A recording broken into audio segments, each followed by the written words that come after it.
When a white man, when a Jewish man win, they'll tell, yes, this for Israel. You follow me? Yeah. This for Iran, this for Iraq, this for America. But when a black man wins something, oh, nah, it never even crossed my mind being the first black. They're gonna ask Patrick Mahomes in Jalen Hurts the same thing. Y'all the first starting quarterbacks on both sides of the ball in Super Bowl history. Yeah. Are you proud? Nah. Well, Mahomes got a snow bunny anyway, so, right? Nah. You know what I mean? We've been taught to dismiss the relevance of our blackness, and we got to put it back. But one of the big reasons why we can't put it back is because we work for white people. How you gonna talk about being proud to be black and white people paying your bills? There is no psychological freedom without economic freedom. If you ain't economically free, you ain't psychologically free. That's why every major leader we had was self-employed. Garvey was self-employed. Honorable Elijah Muhammad was self-employed. Frederick Douglass was self-employed. Dr. King, Malcolm. You can't work for white people and fight for black people. That's why we don't have no real leaders in America, because most of them are taking money. Al Sharpton, his organization gets money from all kind of white organizations. Jesse Jackson, Rainbow Coalition, gets money from all kind of white organizations. The NAACP, the Urban League, get money from all kind of white organizations. That's why they can't fight for you. The hand that pays is the hand that rules. And that's why in the Garvey movement, as Pan-Africanists, we don't believe in taking money from anybody else. That's why with the Frederick Douglass Marcus Garvey Academy, it was all African money. No grants, no government loans. We're the first school in American history to be built exclusively by the African diaspora. And we don't teach hate. We don't hate nobody. But in order for black people to rise, you're gonna have to piss a lot of people off, because too many people are able to thrive because of your oppression. And see, this is why multiculturalism is such a trap, because nobody can afford for the black man and woman to rise. The Arab can't afford for you to rise. White man can't afford for you to rise. East Indian can't afford for you to rise. The Chinaman can't afford for you to rise. If the black man rises, that means you take control of Africa's resources. If you take control of Africa's resources, you automatically become the world superpower overnight. Whoever rules Africa rules the world. This is why they killed Gaddafi. And don't get me wrong, I don't think Gaddafi was sincere in what he was doing. I think he wanted to be the emperor of Africa. I don't think his ambitions were honest, but I still appreciated what Gaddafi did. He was going to spearhead the creation of a Central African bank that was going to be backed by the resources of the continent. With Africa being the most minerally rich continent in the world, if you create a currency, and that currency is valued based on the resources, can the American dollar compete with the African dollar? Can a British dollar compete with it? Can a Russian dollar? Can a Chinese dollar? That would have made Africa a superpower overnight, and Gaddafi had to die. And who did they use to kill him? The black president. Yeah. Own people. Oh, Barack Obama. Barack Obama. Yeah. From building the school and doing the school, have you any help? No black people, no big celebrities, none of these? Nah, I haven't gotten a single black celebrity donation. I know a lot of black celebrities. I talked to them on the phone. They called me up. I know a lot of your favorite people. They support me, but they never donated. And I don't ask them because I shouldn't have to. Nah, you shouldn't. You know what I mean? Why you think they don't? What you? Fear. Yeah, I was gonna say. You think they scared? Yeah, I was gonna say that. They're scared of their name being mentioned with mine. Yeah. And they're also selfish. And what I mean by that is, black celebrities don't really do nothing for the black community anyway, except give out turkeys and dedicate basketball courts, right? So, if they were to significantly help me, they would want to brag about it. You feel me? And to help Dr. Umar, because I'm a political force, I'm not an entertainer, they would not be able to brag. In other words, he'd go $1 million for the school. Between me and you. You feel me? I got you. I can't get on TV and say, I gave the Frederick Douglass Marcus Garvey Academy $1 million. Because now you're going to catch heat from the crackers. Yeah. They got to help me in silence. Yeah. That's the problem with them egotistical Negroes. You follow me? They got to be able to brag about it. They got to be able to, and because they won't be able to brag, they'd rather not get. Damn. But I don't mind it. You know why? I think it was divine design. I think it was divine design that we got the school up and running without no celebrity money. You know why? Because if we would have did it with celebrity money, black people would still think what?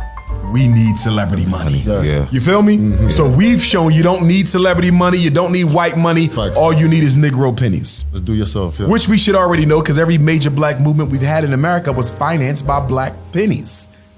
We got out of slavery through black pennies, civil rights, black pennies, Marcus Garvey, black pennies, Elijah Muhammad, black pennies, Noble Drew Ali, black pennies, Black Panther movement, black pennies, Black Power movement, a Black Liberation Army, black pennies. Every major movement we've had was built by the bottom. It was never built from the top. And I would never want to trade places with them. You know why? Because having been around a lot of celebrities, one thing I've learned, they have all the money, but Dr. Umar has all the power. They could never say out of their mouth in public, probably nothing I've ever said out of my mouth in public. I've seen how enslaved they are by the money that they have. I've seen it. Black celebrities are not allowed to use their money to help their own people. Black people, yeah. All they can do is have fun. They're glorified plantation slaves, every last one. And I don't say that to disrespect them, but it's the truth. You are a glorified plantation slave, corporate commodity. Just like a slave 157 years ago, if you had any money, you could only use it to do what? Enjoy yourself. This is why these Negroes got 50 houses, 50 cars, 50 boats, 1,000, every pair of Air Jordan sneaker that ever was made. Why do you need every pair of Air Jordan sneaker that ever was made? Because you're not allowed to use your money to do nothing relevant for your community. Let me say this. Study white millionaires and compare them to black millionaires. Study white billionaires and compare them to black billionaires. You probably can't name me a single white billionaire who does not employ at least 5 to 10,000 of his own race. I'm gonna say that one more time.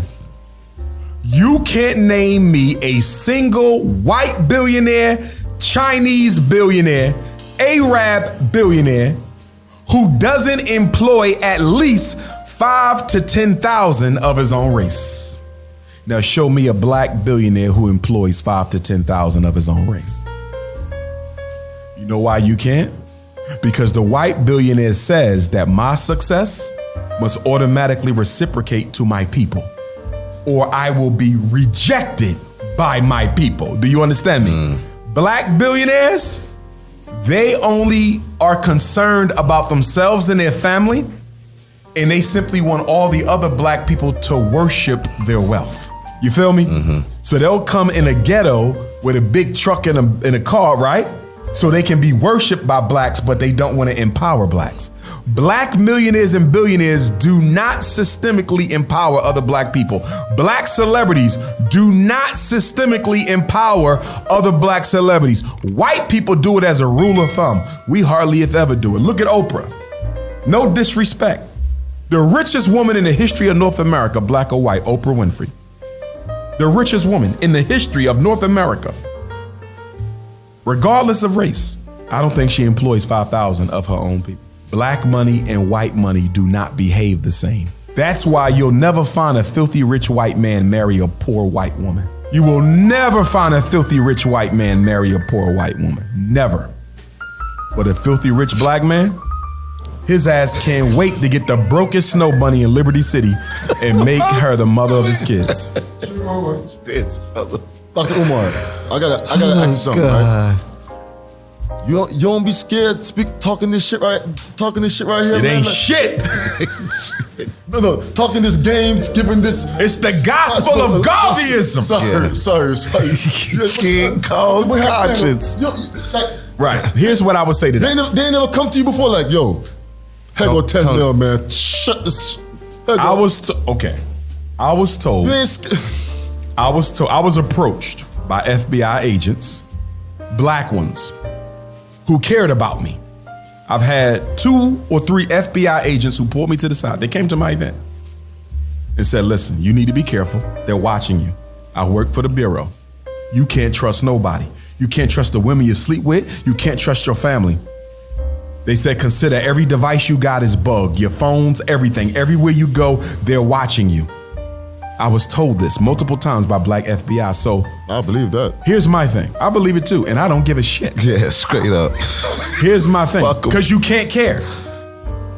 I'm gonna tell you why. Why? Yeah. I want you to go on YouTube and listen to some of Malcolm X's friends talk about Malcolm's last days.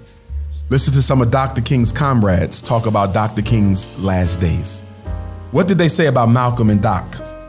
They said that they got so overwhelmed with the paranoia of being murdered that they felt they secretly wished to be dead.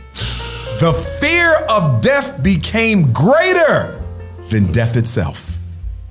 That they felt that in those moments when they died, they might have took a sigh of relief.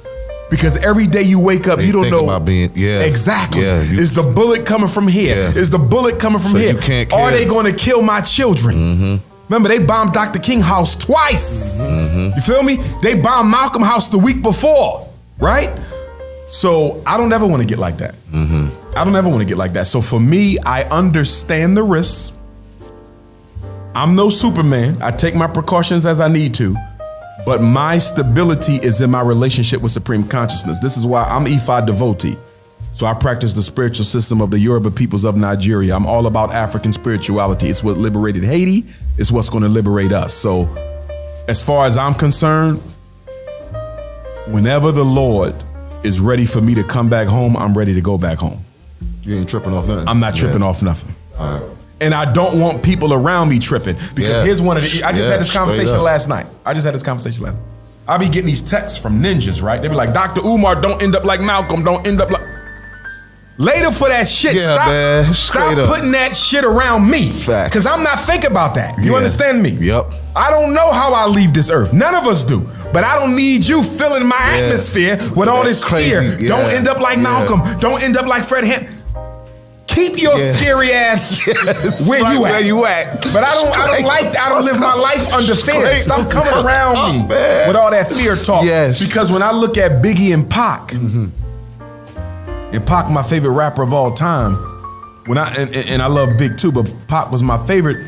I believe they played a small role in their own demise because they constantly thought about it, and spoke on it. And every religion teaches that there is power in the tongue. Yes. In fact, in Yoruba culture, you know what we call it? Afo, ashe. Afo, word. Ashe, power. We're taught, be careful what you articulate out of your mouth, because this throat chakra can activate those words and bring the thing that you don't want into existence. So we have to be very careful because as the Bible says, and I'm not a Christian, but there's truth in the Bible when it says life and death are in the power of the tongue. And I think that Pac and Big, like Malcolm and Martin, although I don't compare the latter two to the former two in any way, shape, form, or fashion, Pac and Big were not Malcolm and Martin at all. Yeah, I get you, son. I think all four of them inadvertently and unintentionally spoken into their life. Spoke some of it. I'm not saying that's the reason they left. I'm saying they gave it energy. I'm not giving that shit no energy. What do you think about our video? Let me know in the comment section below. If you enjoy this video and want to hear from me again, hit the subscribe button before you go. Thank you for watching.